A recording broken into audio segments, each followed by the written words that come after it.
Moi, je vais vous parler maintenant des premiers éléments de mise en œuvre, du schéma. Alors, premier élément de mise en œuvre du schéma, on vous l'a dit, le schéma de prévention prévoyait notamment 6 plans d'action, 5 plans d'action et un programme, un PRAP. Donc, la première activité a été effectivement d'élaborer plus finement les plans d'action tels qu'ils avaient été prévus dans le cadre du schéma.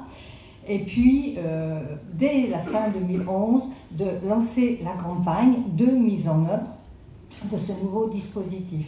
Alors, pourquoi dès la fin 2011, donc sur un temps qui était très court, pour éviter une période d'attente et d'incertitude qui soit trop longue pour les opérateurs qui interviennent, eux, de manière très opérationnelle, dans la mise en œuvre de notre politique de prévention.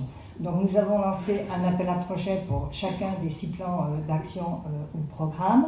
Nous avons aussi poursuivi le soutien aux centres ressources, puisqu'en fait, nous avons dans la région des centres ressources tels que le CRES, le RES ou le CRIPS, qui apportent un soutien, un appui méthodologique, un appui documentaire, un appui en matière de formation et aussi interviennent en matière d'observation notamment. Par ailleurs, nous avons développé, et c'est par la lignée même de notre schéma, un soutien aux dynamiques territoriales. Alors, la dynamique territoriale, on vous l'a dit, effectivement, on pense très vite, dynamique territoriale, aux ateliers santé-ville. Mais par définition, les ateliers santé-ville ne peuvent être que dans des zones politiques de la ville. Donc, dans un certain nombre de territoires de PACA ne peuvent pas entrer dans cette démarche atelier santé-ville, labellisé atelier santé-ville. En revanche, il peut y avoir des dynamiques territoriales, et il y en a qui existent, sur d'autres zones urbaines, voire rurales, et ça nous paraissait intéressant, par exemple dans le Briançonnais, ça nous paraissait tout à fait intéressant, effectivement, dans ce souci toujours de territorialiser le schéma et l'ensemble des actions de prévention, de soutenir ces dynamiques territoriales. Et puis, on a aussi lancé l'appel à projet Action innovante, dont Gérard Corrube a commencé à vous parler, centré cette année, puisqu'il existait depuis quelques années auparavant, centré cette année très fortement et spécifiquement sur les inégalités sociales de santé. Ce qui est important de souligner sur ces projets Action innovante, c'est qu'ils sont effectivement très différents des autres. Ce sont des recherches actions qui comprennent une évaluation avec un évaluateur reconnu, qu'il soit public ou privé, et chacun de ces projets, pour être tenu, doit être modélisable et transférable, pour que l'on puisse effectivement s'appuyer sur l'expérience qui est menée. Enfin, ce n'est pas une mesure, mais je crois qu'il faut un peu souligner le rôle qu'ont joué les ateliers santé-ville, à la fois, et qu'ils continuent à jouer, à la fois dans l'élaboration du schéma, puisque sur ces secteurs-là, on a eu dès l'origine des diagnostics sur des territoires géographiquement beaucoup plus fins, et dans la mise en œuvre du schéma, puisqu'ils partent sur leur zone, ils identifient les actions qui sont à mener, les opérateurs potentiels, ils jouent un rôle de coordination et ils sont aussi un relais dans la déclinaison du schéma et un véritable ancrage territorial. Alors, quelques illustrations, chiffrées bien entendu, parce que je pense que ça peut aussi intéresser pour avoir une image de la prévention en PACA. En 2012, nous avons eu 12,5 millions d'euros, ce qui n'est pas extrêmement différent des sommes que nous avions pu bénéficier en 2011. Sur ces 12,5 millions d'euros, 6,5 millions ont été consacrés aux appels à retenir des projets, des appels à projets, des 6 plans d'action. Alors, les 6 plans d'action, vous voyez, donc femmes enceintes, parents, petite enfance, pour 0,25 millions.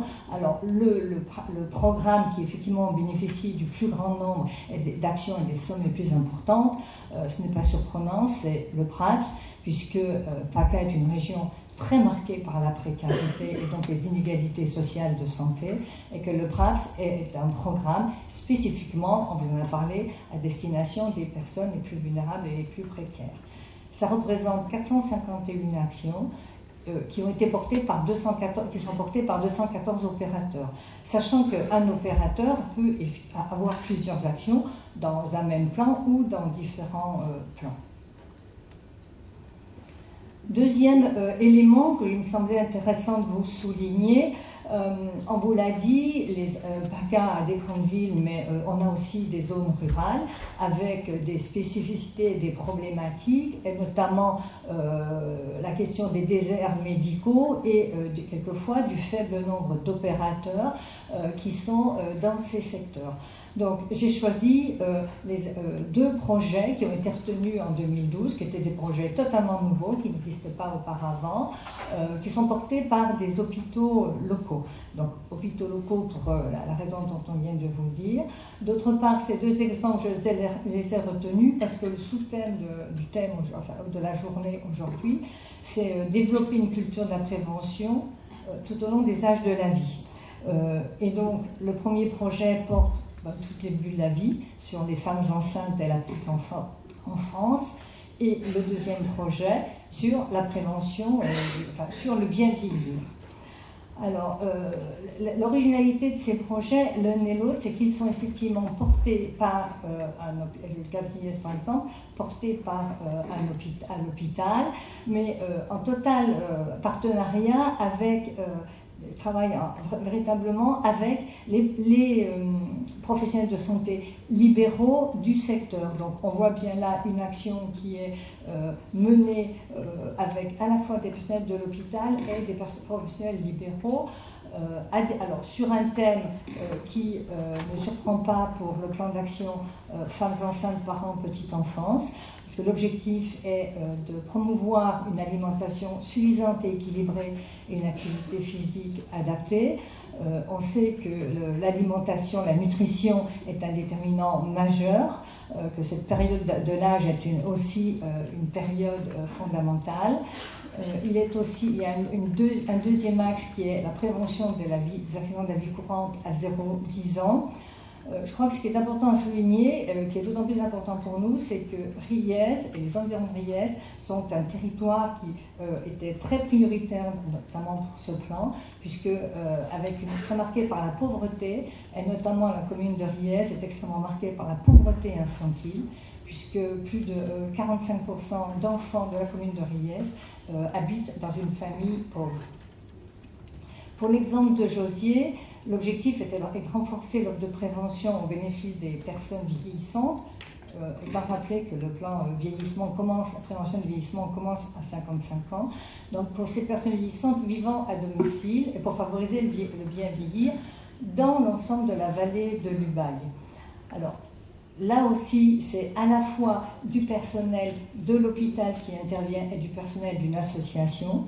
Je crois que ce qui est important à souligner, c'est que cette action elle a lieu dans la ville, pas du tout dans l'hôpital, qui est destinée donc à l'ensemble de la population, qu'elle porte sur des ateliers culinaires, et quand on dit culinaire, ce n'est pas du tout une démarche d'apprentissage sur des techniques ni scientifiques bien entendu, mais c'est pour permettre à ces personnes de garder ou de retrouver l'envie de se nourrir et donc de garder et retrouver de bonnes habitudes alimentaires. De même que les ateliers prévention des chutes sont en fait des ateliers de gym douce, voire des ateliers promenade. Ce qui est important aussi à souligner, puisque ça s'adresse à une population d'une vallée qui est très étirée, donc sur une très grande superficie, c'est que pour les personnes qui sont isolées, personnes âgées isolées, et qui n'ont pas de moyens de se déplacer, un minibus va les chercher. C'est-à-dire qu'au-delà des strictes activités qui sont menées, ça permet véritablement à tout ensemble de la population d'y participer et ça contribue très largement au lien social qui est un élément déterminant dans le bien vieillir. Deuxième point pour illustrer la première mise en œuvre de ce schéma à travers ces plans d'action. Alors 6 plans d'action, on ne voulait pas vous présenter tous les plans d'action, on a retenu le plan enfants, adolescents, jeunes, qui s'adresse aux jeunes de 6 à 25 ans. Alors parce que c'est une période charnière de la vie, une période où à partir de l'adolescence, il y a une recherche d'identité, d'affirmation de soi, qui peut passer quelquefois par quelques prises de risques. Alors c'est un plan qui est effectivement très vaste, sur un champ très vaste. Ont été retenus 6 objectifs qui portent sur les thématiques qui ont été considérées comme, ou problématiques qui ont été considérées comme les plus importantes dans la région. Alors, je vais vous rapidement les citer. Donc, la prévention bucco-dentaire et le dépistage, la prise en charge des troubles spécifiques, des apprentissages et des troubles psychomoteurs, la prévention et le repérage et la prise en charge de la souffrance psychique et de la crise suicidaire, la prévention des addictions, la promotion des facteurs de protection de connaissances en santé, la promotion des actions pour améliorer la vie affective et sexuelle des jeunes, et la prévention des maladies chroniques. Là, ce sont des actions qui portent essentiellement sur la nutrition, c'est-à-dire à la fois l'alimentation et l'activité physique. Je crois que ce qu'il faut souligner sur ce plan d'action, c'est qu'il a été l'objet d'un très fort partenariat qui existait certes, mais qui a été développé, conforté dans le cadre de son élaboration et de sa mise en œuvre. Je voudrais citer d'abord le partenariat qui a été développé dans le cadre des travaux de la Commission de coordination des politiques publiques de santé, dans le domaine de la prévention, la santé scolaire, la santé au travail et la PMI, qui regroupe en fait les différents services de l'État compétents sur ce domaine, mais aussi l'assurance maladie et les collectivités locales dans leur ensemble. Dans le cadre de ces travaux, cette commission a élaboré un objectif spécifique du plan jeune qui portait sur la santé des jeunes, vie affective et sexuelle. Et cet objectif, l'élaboration, la mise en œuvre de cet objectif a donné lieu, je crois que c'est quelque chose de particulier à citer, à l'élaboration d'une charte régionale de bonnes pratiques pour des actions collectives d'éducation à la vie affective et sexuelle des jeunes. Un partenariat très fort également avec l'éducation nationale, et également un partenariat avec le Conseil régional et la délégation régionale aux droits des femmes et de l'égalité, dans le cadre du renforcement de la communication du numéro vert IVG contraception et la création d'un site internet dédié sur cette problématique. Alors, plusieurs points stratégiques sont à souligner ou à souligner. Il a été beaucoup mis en évidence dans le cadre, dans le schéma, l'importance de définir et de mettre en œuvre des programmes territoriaux de santé appropriés aux besoins. Cette réflexion, M. de Roubaix a rappelé ce matin combien la territorialisation des actions et l'ensemble des schémas était importante. Cette réflexion sur les programmes territoriaux de santé est reprise dans un cadre plus global de la déclinaison territorialisée du PRS dans son ensemble, et c'est un dispositif qui est en cours de construction. Bien entendu, pour la mise en œuvre, pour l'élaboration, mais également ensuite pour la mise en œuvre du schéma, ce qui est fondamental, c'est de continuer à mobiliser et impliquer la population, les associations de personnes malades et d'usagers du système de santé. Elles les avaient très fortement impliquées dans l'élaboration de notre schéma dans nos différents groupes de travail. Mobiliser également les professionnels libéraux, les établissements de santé médico-sociaux pour ce qui les concerne. Et on voit là qu'on a des hôpitaux locaux qui effectivement se repositionnent compte tenu du contexte sur leur territoire. Et puis enfin, décliner le schéma régional de prévention, donc les plans, dans un partenariat privilégié avec les principales institutions, que ce soit des services de l'État ou des collectivités, encore une fois, parce que bien entendu, l'ARS n'a pas le monopole de la santé, on l'a déjà dit, le schéma de prévention, il n'est pas une politique de prévention spécifique à l'ARS, c'est bien une proposition pour une politique partagée qui doit traverser l'ensemble des politiques publiques. M. Breton l'a déjà dit dans son intervention précédente. Il doit aussi se mettre en œuvre en transversalité avec les autres schémas du projet régional de santé de l'ARS, c'est-à-dire le schéma de soins ambulatoires ou hospitaliers et le schéma médico-social.